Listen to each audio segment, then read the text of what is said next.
Matt Lenihan, Boxing Social in association with Empire Fight Store. It's been a while, but he's back. Conor Benn. First off, before we start talking boxing and all the usual stuff, how's things been for you? I've not spoken to you for a while. Yeah, good, mate. Grafted. Do you know what I mean? Just enjoying family time, spending time with my family, my kids. Living life, man. I know I've been seeing on your socials, you'll be enjoying a bit of sun, bit of time away. Have you been, obviously, family time? I know you're always in good shape. You've been training and trying to sort of mix it all up together kind of thing. Yeah, of course, mate. Do you know what? It's just nice because as much as it's been hard the past 2 years, I've been able to sort of now, only recently, switch off and be able to actually just spend time with the family, make the most of it. Do things I wouldn't have been able to have done, if I was fighting. Keep having to stay in camp and keep preparing for fights. I've been able to just switch off and, enjoy family time. Yeah, 100%. And you'll know yourself as a fighter, up until obviously certain points, you rarely get that opportunity. So are you just sort of, I don't know, at that point now where it's like, you know what, every day is kind of, it really is a blessing when you get a chance to do that, because when you're full on, you know yourself, you rarely get an opportunity. Yeah, do you know what? I do sit down sometimes. I just sit there and I go, I'm happy with the life I live. You know, genuinely, outside of my career, take away my career, take away boxing, the life I live is a very blessed life. And, sometimes I do, do take it for granted, do forget sometimes. I sit there and I look at my kids, my two beautiful kids. Just to be able to, as a family, go to the beach after training and, watch them play. Be me take my son to the water park. Just go from the water park now.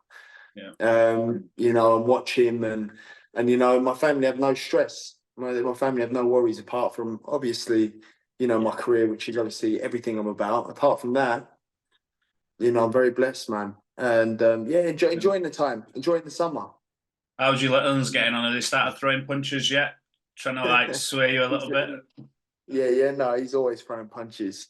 My daughter, she's beautiful as well. She's only 4 months. And my son, he's 3 now. So, I've cracked it. I think I'm done now, though. Yeah, I mean, I've got one, and I know I'm done. I know I'm done. How old's yours? 8, going on 8. Going on 25. Yeah. Say no more. Don't worry. Same. My son, he's going on 15.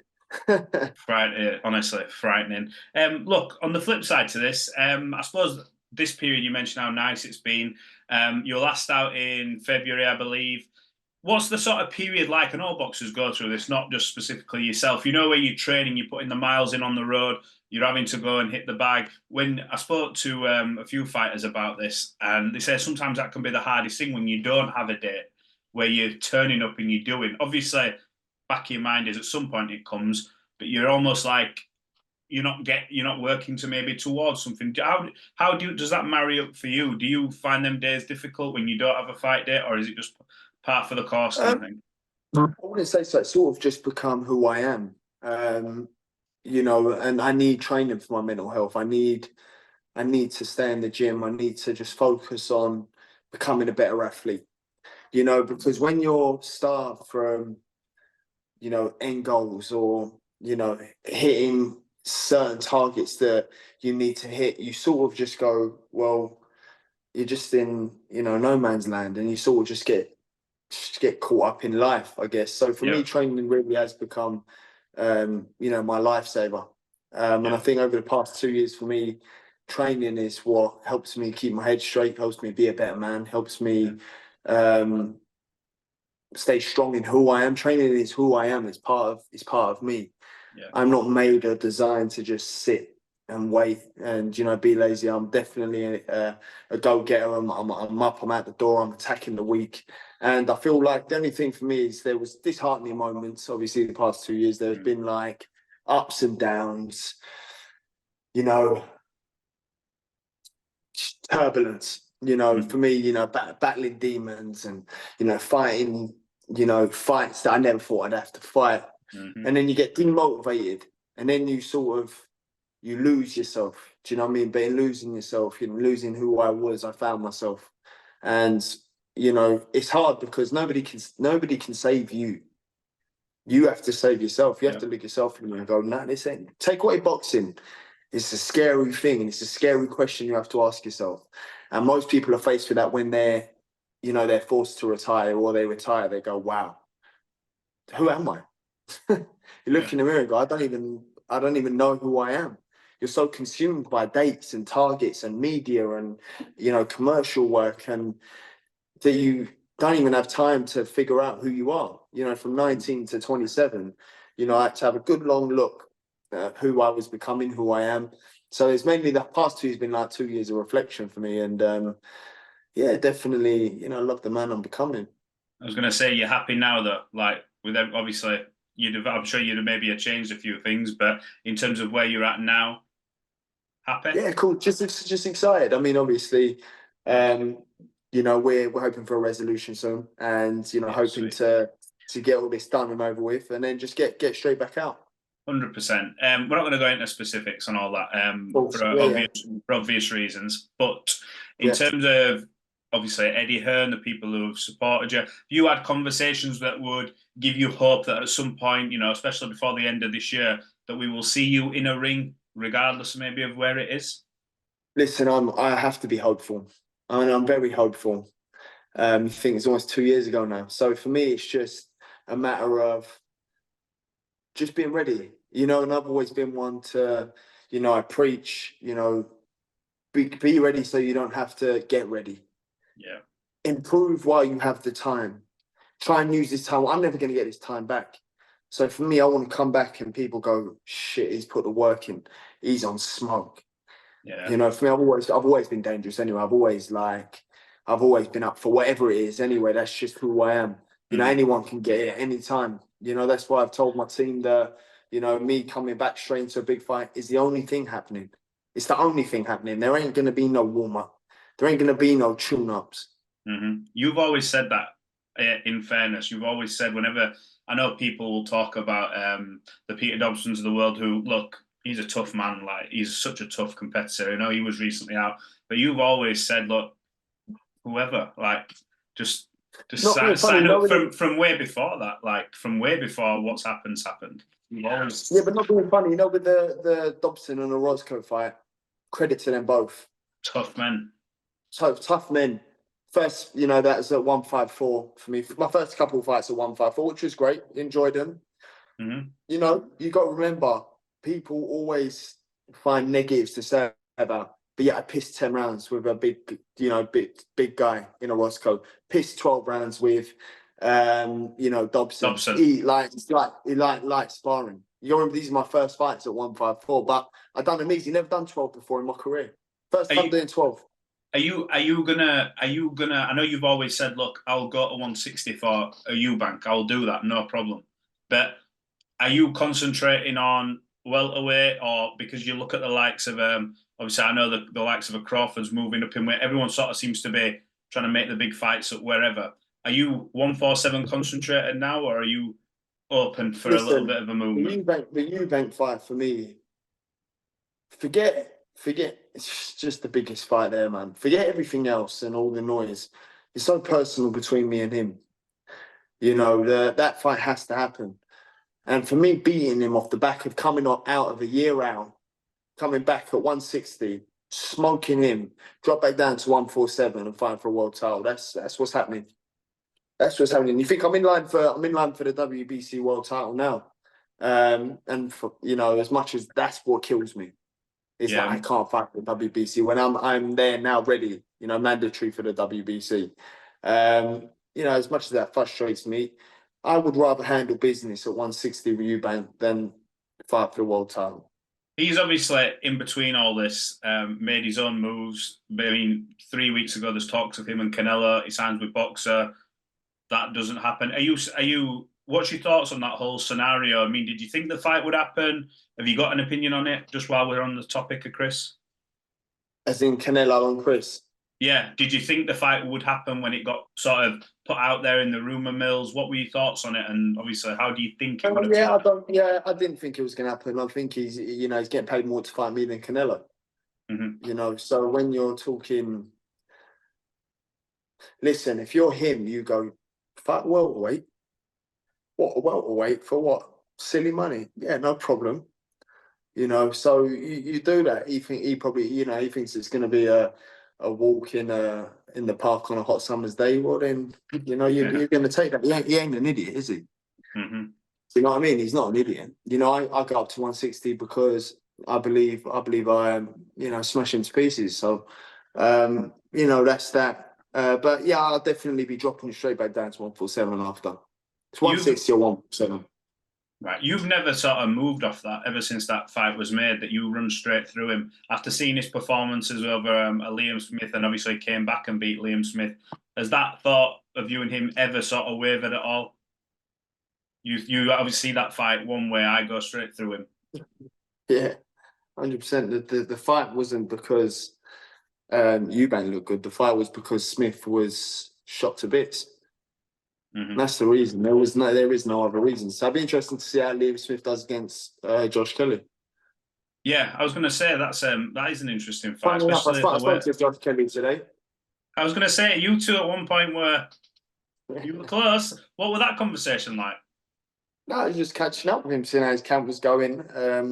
You know, gave him a phone call, and he was with some people that I knew. So yeah, I just said to him how his camp going, and as everything looking, he said he's feeling great. You know, he's ready for a date early on in the year. So you know, I'm rooting for him. I think he beats Liam Smith personally. I think Liam Smith's had his day, and you know that's that. Everything's timing in boxing. Yeah, it's weird, isn't it? Like, you're having conversations, you two were so close to fighting at one point. You think, I know the Eubank fight and world titles are firmly on your mind, so depending on what position Josh gets himself in, is that fight, or is that done and gone now because of the weight he's at, or what do you think? I'm going up to fight Eubank for personal reasons, family legacy, commercially the biggest fight. And it's just personal between me and him.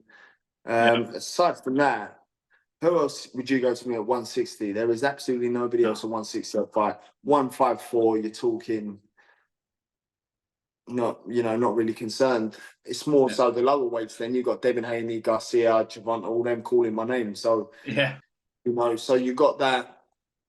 You've got, you know, from 160 straight back down to 147, but that's providing them guys come up to 147. So I won't drop below 147. I was going to say at one point, and still at every point, you had every man and the dog calling you out. Every time I'd turn Twitter or X on, there'd be either Errol Spence, Gervonta Davis. Everyone was talking about fighting you. You know what? I sit there and I go, do you know what? It is a blessing. I mean, it's just frustrating because my hands are tied. Yeah. I mean, you can only imagine how frustrated a fighter who can't fight at the moment. So for me, it is it's definitely challenging. But for me, it's like, well, listen, cool, no problem, because this ain't going to go on forever. Mm-hmm. This you know, this isn't going to go on forever. You know, so if anybody wants it, anybody can get it. I've said this. Do you know what I mean? But you know, even you're talking, you ain't mentioned Ennis. You know, the name that I called. You know, there's tweets that people going, oh, why are you ducking? I ain't ducking nobody. But imagine if someone's calling my name and I don't respond, I'm ducking. Yeah. Do you know? So for me, it's like, the reality is anybody can get it. No one's safe. I was going to come on to Jaron. Obviously, he's linked with some big fights. Obviously, after his latest victory, just talk to me a little bit. Terence Crawford this weekend's fighting Madrimov, moving up from welterweight. Obviously, the welterweight division's sort of blown wide open at the minute, depending on what happens after that. Do you think Crawford can beat a Madrimov? Do you fancy him to win that, stepping up? I think Crawford stops Madrimov. Yeah? I think Crawford stops Madrimov, yeah. Definitely. If he goes on to fight Canelo, depending on what weight, I suppose. I think Crawford wins. No matter what the weight? I think Crawford is a special fighter. I like Canelo. I think Canelo's they're both special fighters. I just feel like, and I'd rather watch Canelo over Crawford. Yeah, I'd rather watch Canelo over Crawford. But Crawford is just, you can't. He's just one of them fighters, man. That you don't. It's different. He's an alien. He's got an answer for everything. Mm-hmm. You know, so I feel like he could go up a couple of divisions and beat. I think he'd give everybody a run for their money at 154, even 160. when you look at the smaller weight classes with them fighters you were referencing then, I won't keep you too much longer, but Lomachenko is out of the race to fight Gervonta, but Shakur Stevenson, who is there and thereabouts, was talks of that happening in November. Now, I know you know boxing. When you look at that, what do you think? So I personally think Shakur, I know this is mad to say, can't say a fan of Gervonta because I think he's an idiot. But apart from him being an idiot, I'd rather watch Gervonta in terms of style, attitude, where he conducts himself, the punch that he has. It's ridiculous. I think Shakur will do enough to win. Because his boxing IQ is unmatched. I think Gervonta loses a lot of rounds early on and then pulls out the bag, wears them down, tactically wears them down. But I feel like that tactic wouldn't work with someone like Shakur because of his boxing IQ.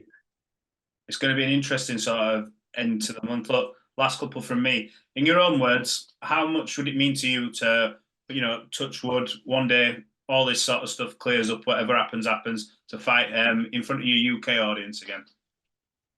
Oh man, it's emotional. It's so emotional, man.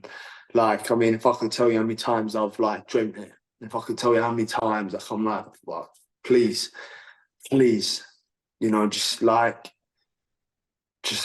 please, it's and I mean that to God. I mean that to God because it's hard. It's like could I find America now? Yeah, I could find America.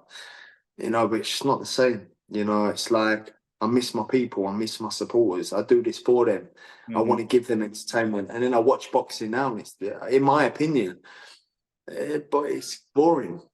It's boring, and it's all the big fights are being, held abroad, or the big names are abroad. There's not many big domestic fights. So I would love nothing more than the homecoming to be me and Eubank. Or I'd love nothing more than for Haney, or for Garcia, or for Javon Palumpa to come UK. And yeah. Is it hard seeing these big fights get made, considering the position you're in? When you're looking, I know you've been to a few events, but when you're looking at them now, since maybe February onwards, you're looking at all the fights that are getting made, and you're sitting there thinking, are you okay with that? Not. I'm 27. Mm-hmm. I forget I'm 27. Don't get me wrong, I feel like I'm 40. I feel like I've aged about 10, 12 years from the past years. But no, I feel like I'm 27 years young, man. To be in the position that I'm in now already, I look at it and I go, man, I'm blessed. But for me, it's like it was hard, don't get me wrong, I'm talking now, like I'm okay now. Yeah. I went through a bad 4 months. Over the past 2 years, I had a bad 4 months where it was like, self-destruct, self-sabotage thing, law to myself. It was hard. But I feel like now it's just like I'm 27 years young, and I dedicate my life to the game. And, I ain't even fought really probably in 2 years. And, I've got all these fighters calling my name. So when I look at the landscape, there is nobody taking my place. When I look at British boxing, there is nobody taking my place. And that's how I feel. Others may disagree, but it don't matter what others think. It matters what I think of myself. There is no one, in the landscape that, is taking that spot. Speaking to Chisora yesterday, and I'm going to him, mate. We're going to miss you when you're gone, boy. We're going to miss you when you're gone, because when you look at the landscape, where's the characters? Where's the controversy? Where's the characters, the oozing characters, and I feel like, that's it's coming to the stage where it's like people are so careful now, or want to be liked, or, you got to get to a stage where I ain't give a shit. I believe what I believe. And that's that. I believe what I believe. I like me. I know who I am. Yeah. I love how I fight. And I feel like, for me, no one's taking that. In 2 years, what other welterweight's been called out as much side by pay-per-view fighters stateside, let alone on the British circuit. Yeah, facts. Have you got a message before we sign this off to your supporters, the ones who've sort of stuck with you through all this kind of thing? And I'm sure it'll be with you for when we do see you back in the ring. Do you know what? It's a blessing, man. I just want to say thank you to every single one of you, because I wouldn't be where I am now if,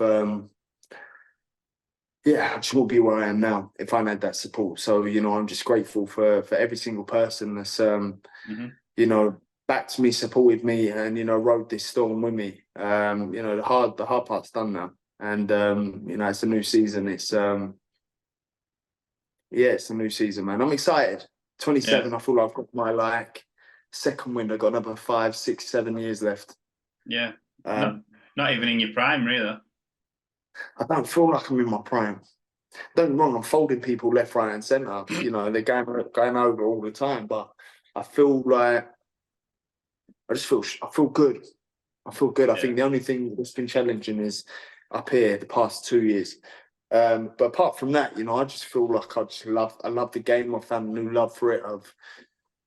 You know, I just love being a fighter. I'm a fighter. Yeah. I'm born for this shit, whether I like it or not. It's running through my veins. I live for this shit, you know. So how long it's going to be temporary. What? Say it's a couple months, say it's a few months, say it's a year. You know, worst case, say it's 6 months, 4 months, 3. The reality is, it's going to come to an end. I'll make sure I'm ready for it. 100%. Well, look, Conor, like I said at the start of the interview, short notice, but you turned up, and I really appreciate it. So thanks for jumping on Boxing Social, and yeah, let's look forward to seeing what's to come. Big end to the year. Thank you, mate.